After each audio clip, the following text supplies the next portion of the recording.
Good morning! And finally, nakagawa na po ako ng magandang pattern para sa ating baby boy. Crochet shoes! Ang ganda-ganda niya! Sobra! Diba? Ang cute, no? Ang ganda, pantay-pantay. Ang ganda niya. And anyways, ito yung gamit ko na yarn. Cotton yarn. Milk cotton yarn. Soft acrylic. So, mix pala to. Cotton and acrylic. And then, 50 grams to.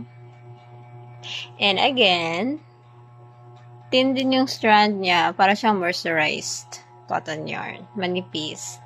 Pero, matibay.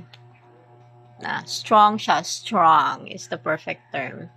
And then, guys, kung magkukrochet kayo, dito kayo sa gitna. Kukuha, ha? Ayan, o. Para malinis yung pagkakaano niya. Hindi sasayaw-sayaw yung yarn nyo kapag dito kayo sa surface kukuha. So, dapat dito kayo sa ilalim. Sa gitna. Yan. Diba? Every day is a new learning. Joke. Pero, ang ganda niya.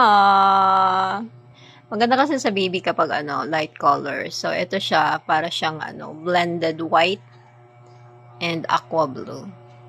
And again po, cotton yarn to. Yung pinaka-base natin is acrylic.